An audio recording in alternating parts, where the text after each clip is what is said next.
السلام عليكم، عاملين ايه؟ يا رب كلكم تكونوا بخير. وحشتوني جدا جدا جدا. النهارده جايه لكم فيديو جديد. انزلي حالا حطي لايك للفيديو ده. لو انتي اول مره بتشوفيني ولسه مش مشتركه في القناه، يا ريت تشتركي من كلمه اشتراك باللون الاحمر، وتفعلي زر الجرس عشان كل ما انزل فيديو تتفرجوا عليه وتشوفوني على طول. بصوا يا جماعه، فيديو النهارده في لوج المحكمه.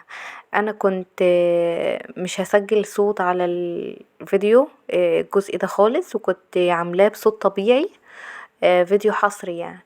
بس للأسف لقيت الدنيا دوشة جدا حواليا، يعني الصوت بتاعي كان مش واضح علشان الدنيا كانت دوشة حواليا جدا في الشارع. فاضطريت ان انا اكتم الصوت واسجل لكم صوت انا يعني.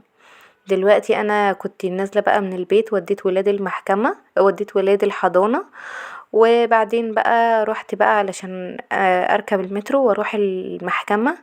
اليوم ده كان عندي جلسة. الجلسة دي كانت رابع جلسة في دعوة الحبس، حبس بالمتجمد. فالنهاردة كانت رابع جلسة واخر جلسة في القضية. والمفروض ان هو كان يجي ويحضر الجلسة دي ويدفع جزء من المبلغ، ويقدم طلب بتقسيط المبلغ. فهو للأسف هو مجاش وما دفعش يعني. طبعا اللي هنشوفه دلوقتي، وانا برضو هكلمكم واقول لكم اللي حصل بالظبط في تفاصيل اليوم وتفاصيل الجلسة، وهقول لكم ايه اللي هيتم بعد كده. وانا بقول لكم الكلام ده بناء على الناس اللي كلمتني وبعتت لي على الانستجرام، فانا حبيت اطلع واقول لكم التفاصيل كامله. بصوا ده جزء من المحكمه اهو في وقت الجلسه. طبعا انا كنت لسه ما دخلتش، فكان لسه مستنيه الدور بتاعي علشان ادخل. وعايزه اقول لكم بجد ادعولي ان الايام اللي جايه يكون فيها خير ليا ولولادي، وان شاء الله انا هقول لكم اللي حصل بالظبط في اليوم ده. هكمل لكم الفيديو بعد ما طلعت من المحكمه وروحت البيت. دلوقتي هقول لكم اللي حصل معايا بالظبط. بصوا بقى يا جماعة، انا دلوقتي رجعت البيت. انا صورت لكم جزء من المحكمة وصورت لكم حاجات كده بسيطة وانا رايحة في الطريق. عايزة اقول لكم ان انا حضرت النهاردة الجلسة بتاعت النهاردة كانت رابع جلسة بالنسبة لمتجمد الحبس. تمام. عايزة اقول لكم دي كانت المفروض ان هي تكون اخر جلسة، سواء هو هيدفع او مش هيدفع. الجلسة دي كان المفروض ان انا عامله لها اعلان بامر الدفع. تمام. عايزه اقول لكم هو كان المفروض ان هو يحضر النهارده لو هو عنده نيه للدفع او عنده نيه للسداد. فكان المفروض ان هو يدفع جزء من المبلغ، وبيقدم طلب ان هو عايز يقسط بقيه المبلغ. تمام. دلوقتي هو ما جاش حضر الجلسه وما دفعش حاجه، علشان في ناس بعتتلي على الانستجرام وبيقولوا لي خلاص مادام هو مش بيدفع ما ترفعيش عليه قواضي ولا الكلام ده خالص. طب قولوا لي يا جماعه، انا هصرف على ولادي دول منين؟ انا اصلا ماشيه بالزق وماشيه بالاستلاف، ومش قادره ان انا اكفي على مصاريفهم. مش هو المفروض ان هو حتى يساعدني؟ ومش المفروض اصلا ان ولاده دول ملزمين منه؟ هو مش ملزمين مني انا، يعني هو ملزم ان هو يصرف عليهم. انا ماليش علاقه بالمصاريف. دلوقتي انا بقالي اكتر من سنتين بصرف على ولادي دي، لحد لما انا خلاص ما بقيتش قادره. المفروض هو حتى يساعدني. كلمني في التليفون وقال لي انا ان انا اتنازل عن القواضي، وان هو هيبعت لي 1000 جنيه في الشهر. انتوا متخيلين؟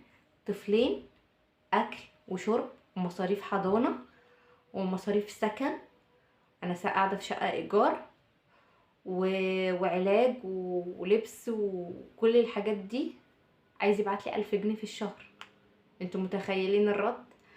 فانا عمالة بقول له احنا هنحلها ودي، وروح ادفع 2000 جنيه في المحكمة كل شهر وقسط المبلغ. بيقول لي لا انا هدفع 1000 جنيه في الشهر بس، وراحت نازلة عن القواضي. هو ده كلام بتاع ناس عاقلين اصلا؟ وده اصلا كلام يرضي ربنا؟ او ده يرضي ربنا اصلا؟ انا مش عارفة. طب هو اصلا لو مصرفش على اولاده دلوقتي، امال هيصرف عليهم امتى؟ مع ان انا والله العظيم ما حرمتوش من ولاده وما قلتلوش ان انت مثلا لا ومش هتشوفهم ومش زي الناس كتير بتعمل كده. بالعكس، انا بقوله في وقت ما انت عاوز تشوف ولادك تعالى وشوفهم. عايزهم يقعدوا معاك يوم، عايزهم يقعدوا معاك اسبوع، شهر، براحتك، دول ولادك، انا مش هحرمك منهم ولا هحرمهم منك. انا وانت اختلفنا دي حاجة تانية خالص، وهم في الاول وفي الاخر ولادك.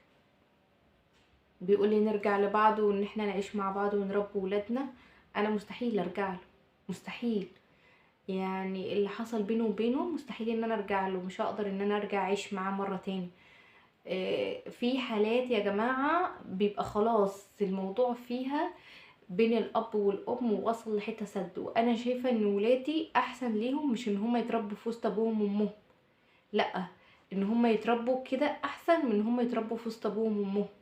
ان الاب والام على طول خناق وعلى طول مشاكل وعلى طول صوت عالي وعلى طول حاجات انا مش عايزه ادخل فيها ومش عايزه اتكلم عليها. فما ينفعش ان هم يتربوا في وسط ابوهم وامهم، ده بالعكس هيجي عليهم يعني بالسلب مش بالايجاب خالص. فدلوقتي انا مش عارفه يعني هو ايه اللي هيحصل بعد كده. وكمان انا رفعت عليه 3 دعاوى جديده، 3 دعاوى جديده يا جماعه. انا مش هسيب حق ولادي، حتى لو هو مش هيدفع انا مش هسيب حق ولادي. يتراكم عليه النهارده بكره بعده، انا مش هسيب حق ولادي. ده حق ولادي، انا مش هقدر ان انا اسيبه، مش هقدر ان انا استغنى عنه، مش هقدر ان انا اتنازل عنه. بكره وبعده يسالوني على حقهم اقول لهم ايه؟ بكره وبعد ربنا يسالني عليهم انا برضه اقول لهم ايه؟ بصوا يا جماعه، ده 3 دعاوى جديده، 3 دعاوى جديده، لسه اول جلسه.